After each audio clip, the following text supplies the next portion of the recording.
Le marché du mobilier urbain va mieux et la tendance devrait persister selon l'étude Xerfi-France. D'abord, les investissements publics vont repartir de l'avant à la faveur de l'amélioration de l'environnement, mais aussi des élections municipales de 2020. Ensuite, les projets de réaménagement urbain fleurissent, sans compter les chantiers d'envergure comme celui du Grand Paris. Enfin, le mobilier urbain a besoin d'être renouvelé régulièrement à cause des dégradations ou des évolutions réglementaires. Toutefois, les pressions sur les prix seront toujours d'actualité. Les contraintes budgétaires des collectivités resteront fortes et la petite taille des acteurs du mobilier urbain ne les met pas en position de force pour négocier avec leurs donneurs d'ordre publics. Sans oublier l'arrivée de nouveaux entrants qui favorisent les pressions concurrentielles déflationnistes. Le marché du mobilier urbain attire en effet des opérateurs issus d'horizons divers.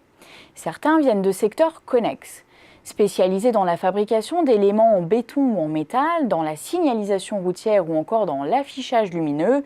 Ils cherchent à se diversifier pour accroître leurs sources de revenus ou encore pour dégager des synergies.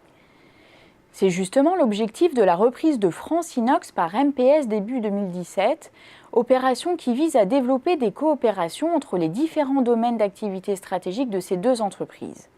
Celles-ci sont en effet présentes sur le même métier, celui du travail de l'inox, et possèdent des portefeuilles clients relativement proches.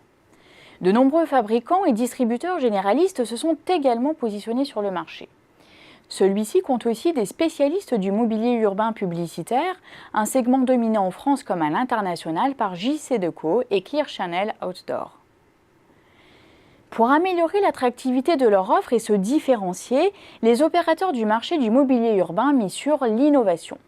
En effet, les fabricants doivent répondre à de nouveaux besoins des collectivités et des usagers en matière de loisirs, de sécurité et d'économie d'énergie. À ce titre, l'intégration des nouvelles technologies s'impose comme un levier clé pour accroître la valeur perçue des équipements et proposer de nouveaux services.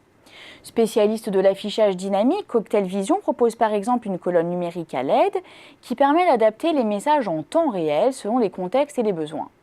Les initiatives se multiplient également dans l'éclairage public intelligent pour réduire les dépenses d'énergie et dans le Li-Fi, une technologie qui permet d'accéder à Internet sur des dispositifs tels que l'éclairage public. Les dispositifs de la société Eclatec permettent ainsi de programmer la durée et la variation de l'éclairage urbain. En somme, les partenariats entre les spécialistes du mobilier urbain et des acteurs exogènes au marché devraient se multiplier à l'avenir.